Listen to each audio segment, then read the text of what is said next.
سورة الكهف. بسم الله الرحمن الرحيم. الحمد لله الذي أنزل على عبده الكتاب ولم يجعل له عوجا قيما لينذر بأسا شديدا من لدنه ويبشر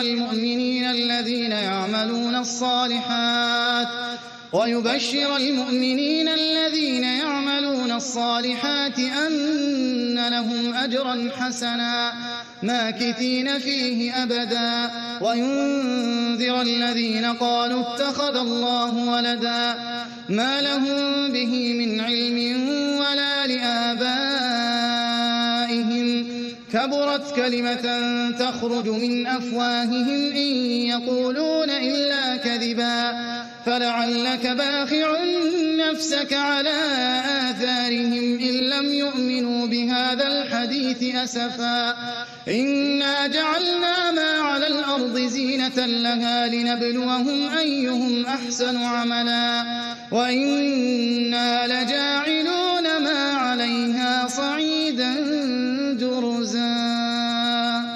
أم حسبت أن أصحاب الكهف والرقيم كانوا من آياتنا عجبا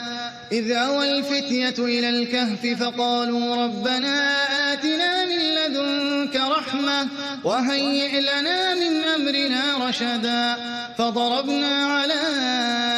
آذانهم في الكهف سنين عددا ثم بعثناهم لنعلم أي الحزبين أحصى لما لبثوا أمدا نحن نقص عليك نبأهم بالحق إنهم فتية آمنوا بربهم وزدناهم هدى وربطنا على قلوبهم إذ قاموا فقالوا ربنا رب السماوات والأرض لن ندعو من دونه إلها لقد قلنا إذا شططا هؤلاء قوم اتخذوا من دونه آلهة لولا يأتون عليهم بسلطان بين فمن أظلم ممن افترى على الله كذبا وإذ اعتزلتموهم وما يعبدون إلا الله فأووا إلى الكهف ينشر لكم ربكم من رحمته ويهيئ لكم من أمركم مرفقا وترى الشمس إذا طلعت تزاور عن كهفهم ذات اليمين وإذا غربت تقرضهم ذات الشمال وهم في فجوة منه ذلك من آيات الله من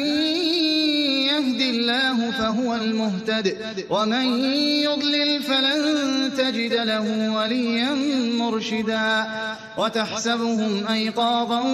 وهم رقود ونقلبهم ذات اليمين وذات الشمال وكلبهم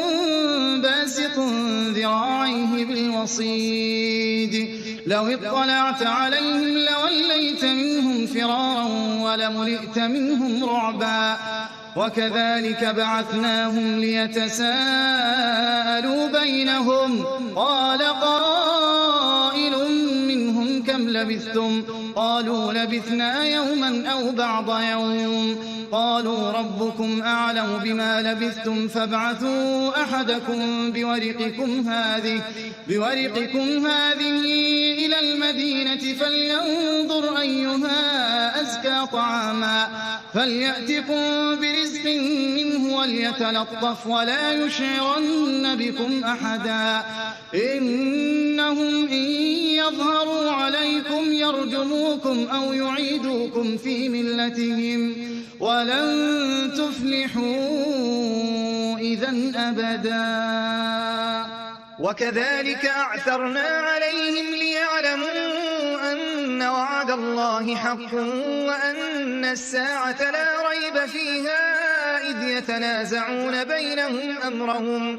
فقالوا ابنوا عليهم بنيانا ربهم أعلم بهم قال الذين غلبوا على أمرهم لنتخذن عليهم مسجدا سيقولون ثلاثة رابعهم كلبهم ويقولون 5 سادسهم كلبهم رجما بالغيب ويقولون 7 وثامنهم كلبهم قل ربي أعلم بعدتهم ما يعلمهم إلا قليل فلا تمار فيهم إلا مراء ظاهرا ولا تستفت فيهم منهم أحدا ولا تقولن لشيء إني فاعل ذلك غدا إلا أن يشاء الله واذكر ربك إذا نسيت وقل عسى أن يهديني ربي لأقرب من هذا رشدا ولبثوا في كهفهم 300 سنين وازدادوا 9 قل الله أعلم بما لبثوا له غيب السماوات والأرض أبصر به وأسمع ما لهم من دونه من ولي ولا يشرك في حكمه أحدا واتل ما أوحي إليك من كتاب ربك لا مبدل لكلماته ولن تجد من دونه ملتحدا واصبر نفسك مع الذين يدعون ربهم بالغداة والعشي يريدون وجهه ولا تعد عيناك عنهم تريد زينة الحياة الدنيا ولا تطع من أغفلنا قلبه عن ذكرنا واتبع هواه وكان أمره فرطا وقل الحق من ربكم فمن شاء فليؤمن ومن شاء فليكفر إنا أعتدنا للظالمين نارا أحاط بهم سرادقها وإن يستغيثوا يغاثوا بماء كالمهل يشوي الوجوه بئس الشراب وساءت مرتفقا إن الذين آمنوا وعملوا الصالحات إنا لا نضيع أجر من أحسن عملا أولئك لهم جنات عدن تجري من تحتهم الأنهار يحلون فيها من أساور من ذهب ويلبسون ثيابا خضرا من سندس واستبرق متكئين فيها على الأرائك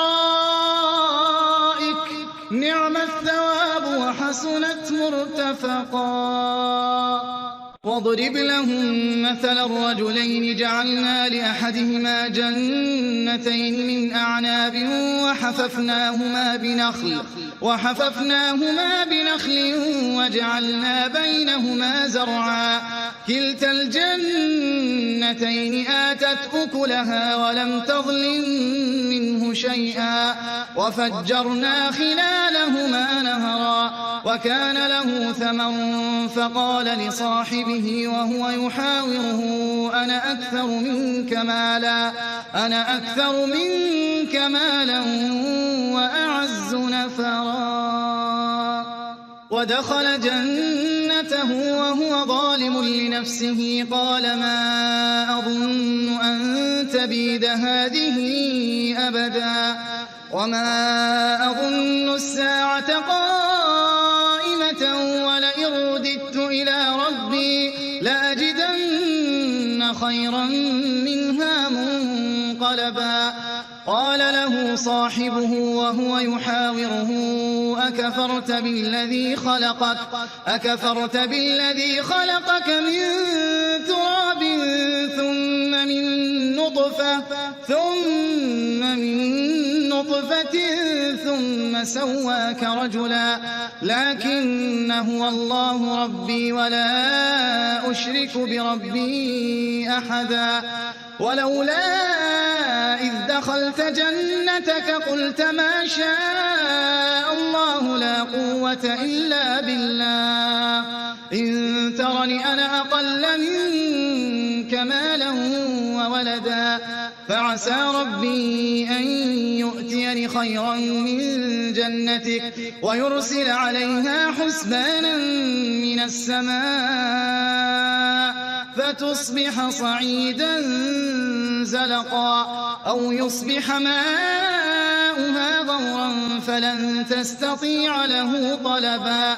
وأحيط بثمره فأصبح يقلب كفيه على ما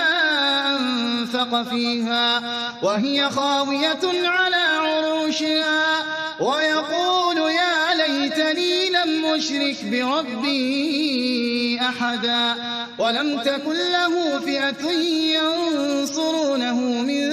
دون الله وما كان منتصرا هنالك الولاية لله الحق هو خير ثوابا وخير عقبا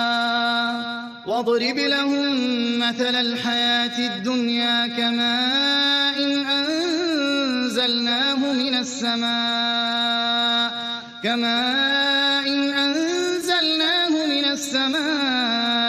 فاختلط به نبات الأرض فأصبح هشيما تذروه الرياح وكان الله على كل شيء مقتدرا المال والبنون زينة الحياة الدنيا والباقيات الصالحات خير عند ربك ثوابا وخير أملا ويوم نسير الجبال وترى الأرض بارزة وحشرناهم فلم نغادر منهم أحدا وعرضوا على ربك صفا لقد جئتمونا كما خلقناكم أول مرة بل زعمتم أن لن نجعل لكم موعدا ووضع الكتاب فترى المجرمين مشفقين مما فيه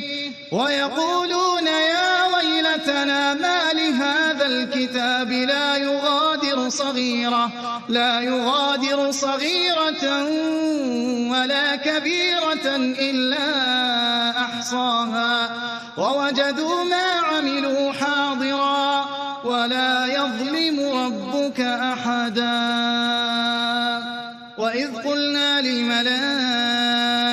اسجدوا لآدم فسجدوا إلا إبليس كان من الجن ففسق عن أمر ربه أفتتخذونه وذريته أولياء من دوني وهم لكم عدو بئس للظالمين بدلا ما أشهدتهم خلق السماوات والأرض ولا خلق أنفسهم وما كنت متخذ المضلين عضدا ويوم يقول نادوا شركائي الذين زعمتم فدعوهم فلم يستجيبوا لهم وجعلنا بينهم موبقا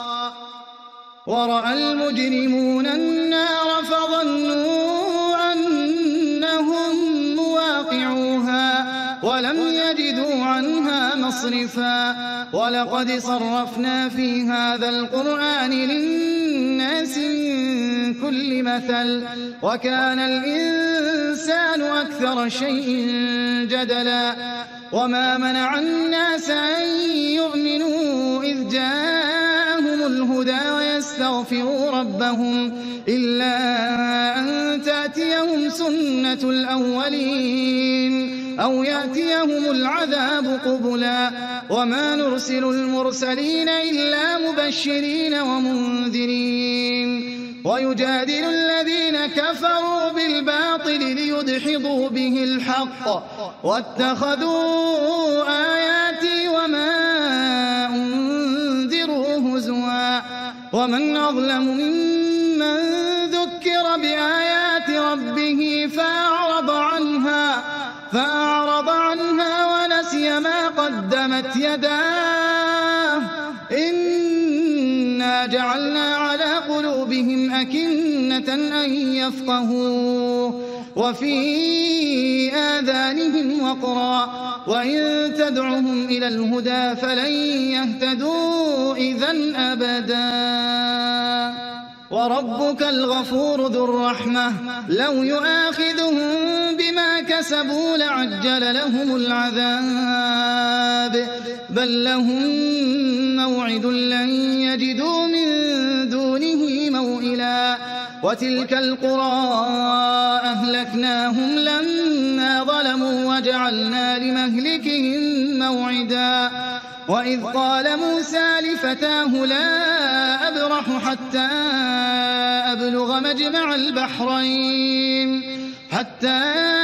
أبلغ مجمع البحرين أو أمضي حقبا فلما بلغا مجمع بينهما نسيا حوتهما فاتخذ سبيله في البحر سربا فلما جاوزا قال لفتاه آتنا غداءنا لقد لقينا من سفرنا هذا نصبا قال أرأيت إذ أوينا إلى الصخرة فإني نسيت الحوت وما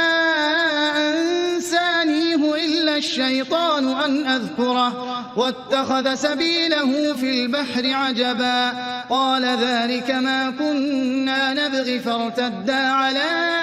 آثارهما قصصا فوجدا عبدا من عبادنا آتيناه رحمة من عندنا وعلمناه من لدنا علما قال له موسى هل أتبعك على أن تعلمني مما علمت رشدا قال إنك لن تستطيع معي صبرا وكيف تصبر على ما لم تحط به خبرا قال ستجدني إن شاء الله صابرا ولا أعصي لك أمرا قال فإن اتبعتني فلا تسألني عن شيء حتى أحدث لك منه ذكرا فانطلقا حتى إذا ركبا في السفينة خرقها قال أخرقتها لتغرق أهلها لقد جئت شيئا إمرا قال ألم أقل إنك لن تستطيع معي صبرا قال لا تؤاخذني بما نسيت ولا ترهقني من أمري عسرا فانطلقا حتى إذا لقيا غلاما فقتله قال أقتلت نفسا زكية بغير نفس لقد جئت شيئا نكرا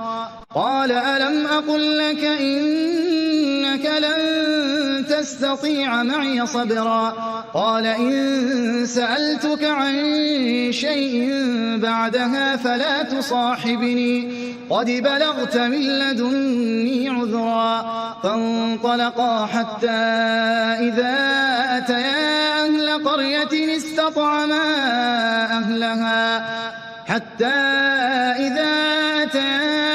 قرية استطعما أهلها فأبوا أن يضيفوهما فوجدا فيها جدارا يريد أن ينقض فأقامه قال لو شئت لاتخذت عليه أجرا قال هذا فراق بيني وبينك سأنبئك بتأويل ما لم تستطع عليه صبرا أما السفينة فكانت لمساكين يعملون في البحر فأردت أن أعيبها وكان وراءهم ملك يأخذ كل سفينة غصبا وأما الغلام فكان أبواه مؤمنين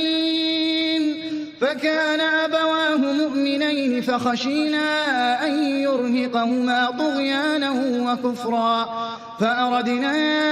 أن يبدلهما ربهما خيرا منه زكاة وأقرب رحما وأما الجدار فكان لغلامين يتيمين في المدينة وكان تحته كنز لهما وكان أبوهما صالحا فأراد ربك أن يبلغا فأراد ربك أن يبلغا أشدهما ويستخرجا كنزهما رحمة من ربك وما فعلته عن أمري ذلك تأويل ما لم تسطع عليه صبرا ويسألونك عن ذي القرنين قل سأتلو عليكم منه ذكرا إنا مكنا له في الأرض وآتيناه من كل شيء سببا فأتبع سببا حتى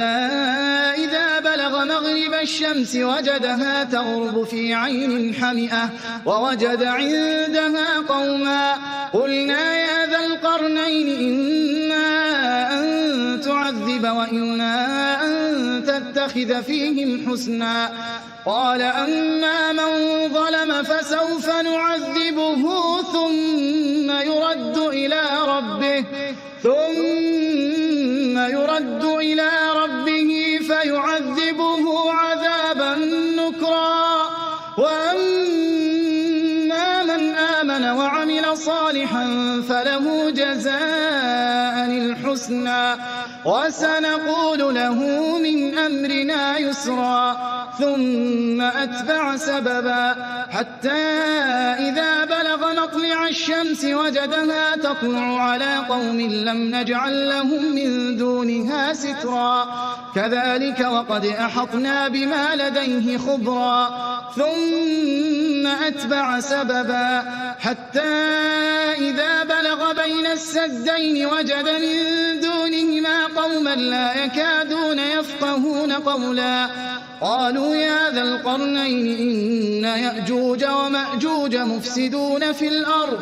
فهل نجعل لك خرجا على أن تجعل بيننا وبينهم سدا قال ما مكني فيه ربي خير فأعينوني بقوة أجعل بينكم وبينهم ردما آتوني زبر الحديد حتى إذا ساوى بين الصدفين قال انفخوا حتى إذا جعله نارا قال آتوني أفرغ عليه قطرا فما استطاعوا أن يظهروه وما استطاعوا له نقبا قال هذا رحمة من ربي فإذا جاء وعد ربي جعله دكا وكان وعد ربي حقا وتركنا بعضهم يومئذ يموج في بعض ونفخ في الصور فجمعناهم جمعا وعرضنا جهنم يومئذ للكافرين عرضا الذين كانت أعينهم في غطاء عن ذكري وكانوا لا يستطيعون سمعا أفحسب الذين كفروا أن يتخذوا عبادي من دوني أولياء إنا أعتدنا جهنم للكافرين نزلا قل هل ننبئكم بالأخسرين أعمالا الذين ضل سعيهم في الحياة الدنيا وهم يحسبون أنهم يحسنون صنعا أولئك الذين كفروا بآيات ربهم ولقائه فحبطت أعمالهم فلا نقيم لهم يوم القيامة وزنا ذلك جزاؤهم جهنم بما كفروا واتخذوا آياتي ورسلي هزوا إن الذين آمنوا وعملوا الصالحات كانت لهم جنات الفردوس نزلا خالدين فيها لا يبغون عنها حولا قل لو كان البحر مدادا لكلمات ربي لنفد البحر قبل أن تنفد كلمات ربي ولو جئنا بمثله مددا قل إنما أنا بشر مثلكم يوحى إلي أنما إلهكم إله واحد فمن كان يرجو لقاء ربه فليعمل عملا صالحا ولا يشرك بعبادة ربه أحدا.